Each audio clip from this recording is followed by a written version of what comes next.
soy Charlino. A grosso modo le voy a decir que tengo 30 años de experiencia como paramédico. Soy fundador de lo que era antes Asterisco 911, ¿no? Estamos hablando casi 25 o 30 años atrás. Estaban atentados en zonas terroristas, trabajaban en el Ministerio de Salud y en salud, y estaban en zonas agresivas. Pero casi siempre la experiencia en camillas, sabemos el factor riesgo del que uno tiene que tener. Pero ¿qué cuidamos más en un manejo de una camilla? Primero, como dice la atención preventiva, primero tu seguridad, segundo tu seguridad, tercero tu seguridad, ¿no? Casi siempre que se pide que al momento de estacionarse la ambulancia, tener una distancia más o menos de 1, 2, 3, hasta 4 metros para que puedas hacer tu zona de trabajo y puedas transportar o movilizarte con cualquier tranquilidad. A veces los espacios no te permiten, acá en Lima peor, ¿no? Porque casi siempre un taxi en una emergencia, cuando tú vas, los taxis van pegados a la ambulancia para avanzar más rápido. Y es nuestra realidad. Segundo, la camilla normalmente lo maneja una sola persona, pero cuando ya sobrepasa el peso de carga útil que puede tener una persona, se recomienda que lo manejen 2 personas. ¿Sí? ¿Por qué? A ver, vamos a hacer un ejemplo. ¿Puedes recoger mi centímetro? Gracias. ¿Podrías recogerlo, por favor? Gracias. ¿Podrías recogerlo? Gracias. Si se han dado cuenta, la forma en que uno se agacha a recoger algo tiene que ver mucho con el tipo de operatividad en la cual vamos a estar en la atención prehospitalaria. ¿Qué sucede si yo agacho y hago esto? Todo el peso lo pongo en mi columna. Pero ¿qué pasa si yo me agacho y utilizo mis rodillas? Cuido mi ergonomía. Y muchas veces ese problema tenemos cuando manejamos la tabla rígida y manejamos la camilla. Porque a veces sobrecargamos todo el peso en nuestra espalda. Y al final los afectados somos nosotros, ¿no? Empezando desde ahí, ¿no? Lo que es la ergonomía. Ahora, la facilidad de estas camillas, como le dije, es que no es nada complicado en introducirlo y sacarlo. Como les dije, estábamos hablando, ¿no? La norma peruana, ¿qué dice? Desde el 2006, que no se modificó, que la camilla debe contar con un brazo lateral en el lado izquierdo y unos topes frontales, ¿sí? Esa norma fue hecha direccionada para la camilla Fermi, porque a nivel mundial de fábrica, la única camilla que tiene el soporte lateral y los topes frontales es la camilla Fermi, en todas sus versiones, en todas sus versiones. Sismec posteriormente, en sus últimos modelos, adaptó lo mismo, pero el problema era que, como no había una seguridad estando dentro de la ambulancia, habían accidentes y las camillas se volteaban.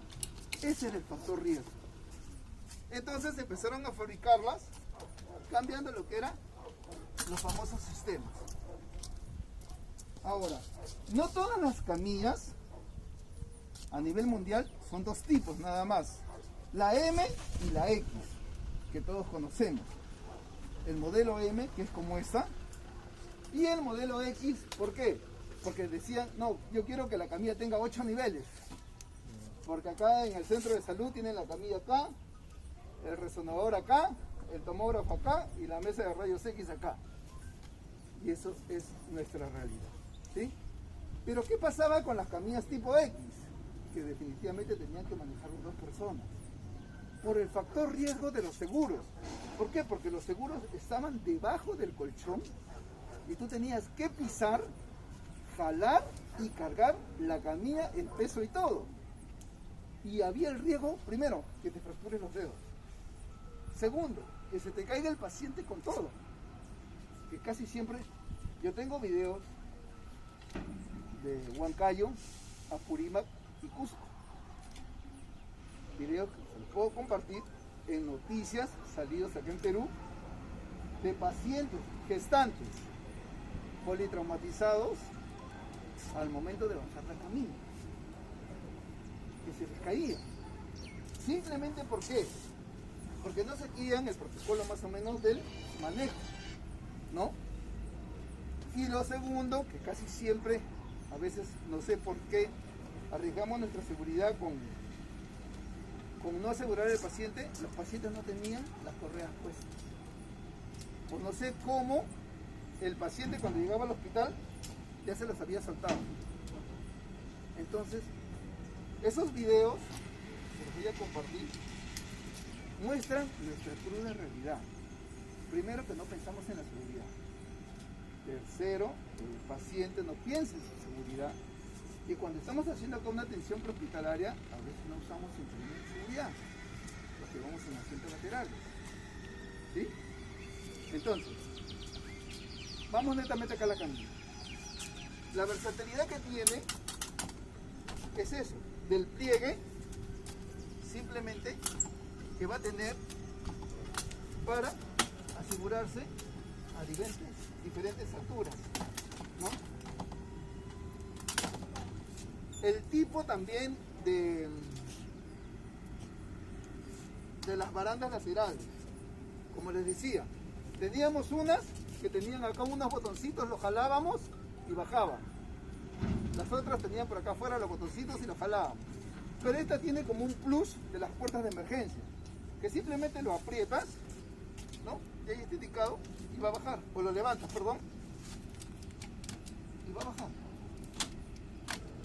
No es nada complicado.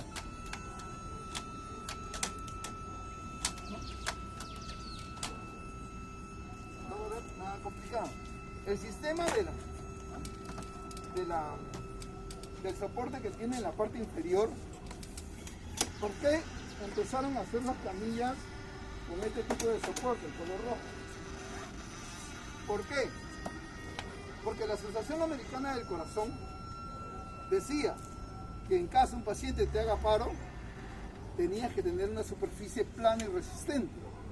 Y muchas de las camillas, te hablo de hace 15 años atrás, no contaban con eso porque venían con los famosos tubitos de aluminio, cruzados, atravesados en formas onduladas, y no te permitían eso.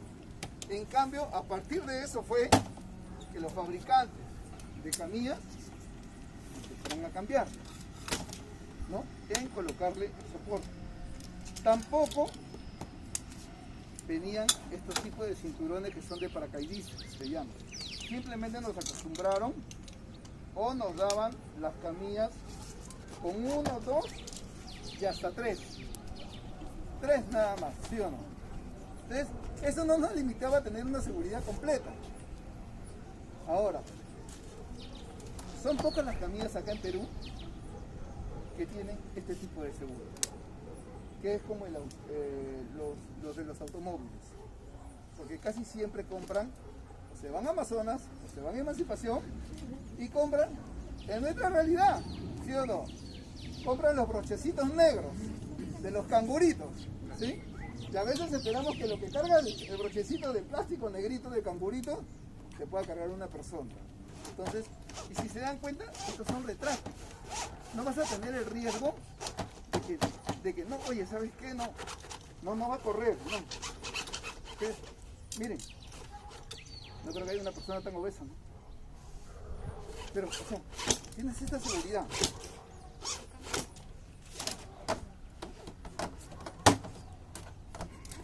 Tienes esta seguridad. Entonces, es más o menos, como le digo, adaptándonos a lo que tenemos.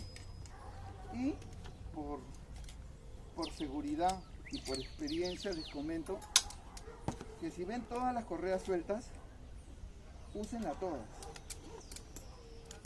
Porque cuando hay un siniestro, el primero que analiza todo eso es la compañía de seguros. ¿Por qué va a analizar eso la compañía de seguros? Desde los cinturones. A ver, en el Perú, vamos a cerrar un ratito, permíteme un ratito, por favor. Voy a explicar algo. ¿Por qué todas las ambulancias deben tener esta placa? ¿Saben? Láncenme las ideas. ¿Saben por qué tiene esta placa roja con letras blancas? Es una normativa. Es una ¿Ya? normativa de ¿Clase de vehículo emergencia? de emergencia. Normativa de un vehículo de emergencia. ¿Alguna otra opinión? ¿No? Les comparto. La placa roja, establecida por el MTC desde el 2005, hay una normativa, también se la voy a compartir, indica que todos los vehículos especiales de emergencia, tanto bomberos, entidades públicas y privadas y ambulancias cuenten con una placa roja con letras blancas. ¿Por qué? Este es un vehículo o una ambulancia no de fábrica. Es un furgón adaptado a ambulancia. No existe en el mundo la ambulancia Toyota, la ambulancia Mercedes, la ambulancia Volkswagen, ni la ambulancia Torito Bayax.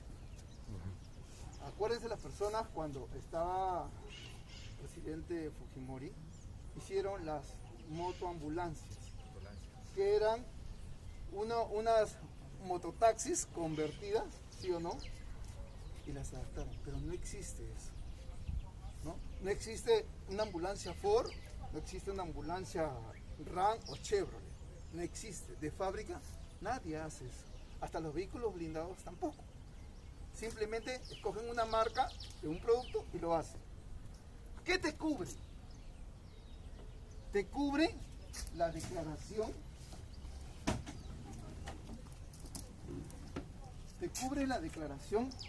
de todos los ocupantes. Vean en la tarjeta de propiedad. 3 más 3, el de la cabecera y el paciente. Porque en caso de un siniestro, todos están coberturados. Por eso es que ustedes van a la compañía de seguro y dicen, quiero que me saquen un seguro para la ambulancia. Le va a decir, ¿cuántos asientos tiene? ¿Qué equipos tiene? ¿Qué tipo es? 1, 2 y 3. Y en base a eso te sacan el seguro. Ustedes que la mayoría para haciendo turnos las 24 horas por todo Lima, ¿sí? ¿Sí? Van a ver ambulancias particulares que tienen placa blanca, placa amarilla y placa verde. ¿Por qué? Porque no han pasado la inspección en el MINSA. Son vehículos que no están acreditados para hacer ambulancia. ¿Qué pasa si en un vehículo de placa blanca que dice afuera ambulancia, va corriendo todo, tiene un siniestro? El seguro no le cubre. ¿Qué pasa con una ambulancia de placa amarilla? Es para transportar mercancías, Prosegur, papeles, plata y dinero. ¿Qué pasa con la placa verde? Es para transportar carga mediana, ligera y pesada. Pero en ningún momento declaran las personas.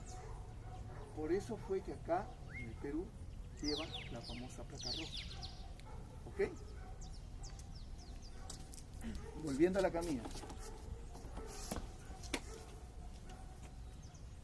Otro de los inconvenientes o facilidades del por qué se decidió poner el seguro o el portazuero, perdón, en el lado... No tiene. Sí, ahí. No, sí, ya sé que no tengo porque está roto. Vamos a sacarlo. Del por qué se puso en el lado derecho de la camilla el portazuero. Porque si vemos en la parte interna, no tenemos a los pacientes que podemos llevar echados o sentados, no tenemos dónde colocar o colgar un portazuero. Entonces se vio la necesidad de que estando el portazuero en el lado derecho, perdón, en el lado izquierdo de la camilla, en caso tenga más pacientes, te va a servir para usarlo. ¿Ok? Mencionaban que decían, no, sí, pero ¿qué sucede si el médico o el paciente te hace paro y tiene el médico la necesidad de intubar? La frecuencia o probabilidades de que en una ambulancia estés intubando son mínimas a comparación de la operatividad que tengas que usar para colocar un portazueros o colocar una vía de emergencia. Ahora, no va en el lado derecho del paciente porque tenemos todo este mueble y nos impediría, ya estando la camilla adentro, canalizar una vía, colocarla y todo eso. Por eso es que algunas unidades en el lado derecho también tienen el soporte de la bomba de infusión. Porque justamente está colocada en ese lado para que puedan canalizar ahí y poder pasar líquidos programados en la bomba, ¿no? La otra versatilidad. Tú estás encargado acá, ¿no? Sí, para dejarte. Después lo vuelvo a colocar. Entonces, ¿cómo funciona este portazuero? Ya que está puesto acá. Este portazuero tiene acá un tope.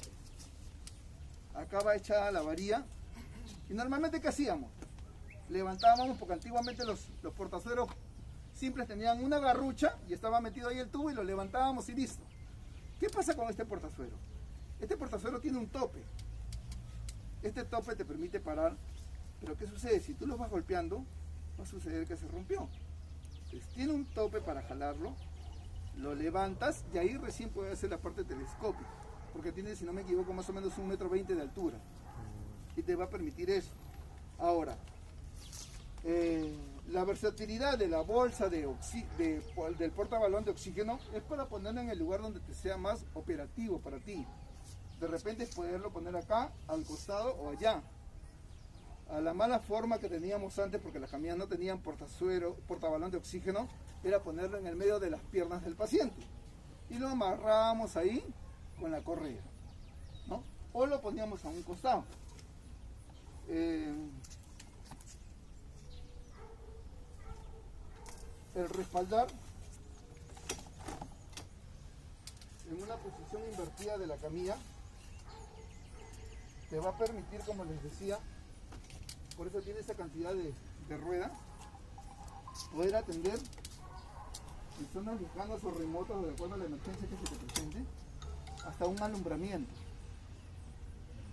porque te va a permitir la estabilidad y te va a dar seguridad en el espacio para que puedas recibir y no tengas el riesgo que se te caiga el paciente o en este caso el recién nacido, ¿no? Es la versatilidad que te permite esta camilla. Ahora, hay espacios confinados donde no podemos entrar.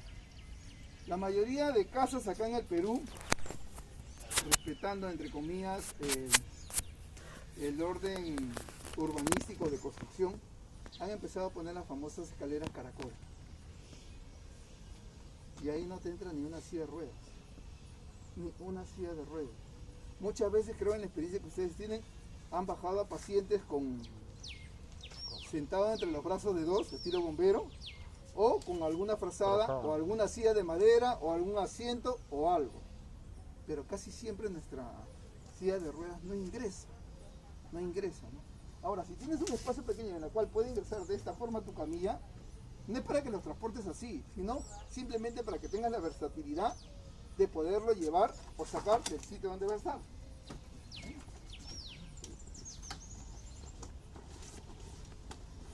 Y creo que pueden atender. Si me volteas un poquito para allá, por favor, para que vean tus compañeros.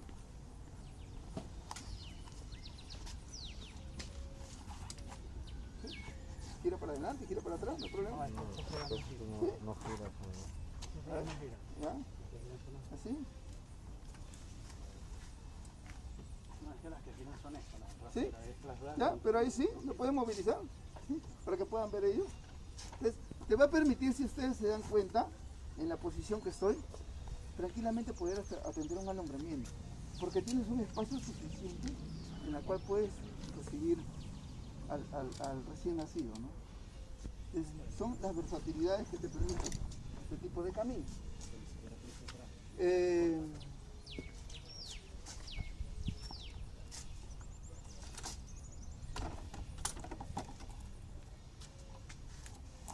Casi siempre, en la mayoría de situaciones que se nos van a presentar,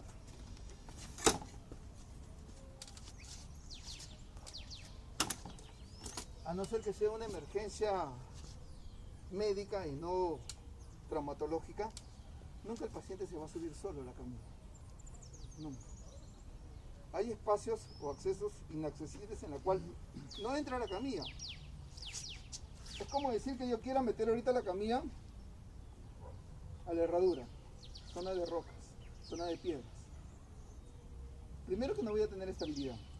Segundo, que si el paciente tiene un daño de un ACB o un TEC, el golpe en la que va a ir en la piedra va a causar más daño. Por eso es que se buscan los accesorios como la tabla rígida.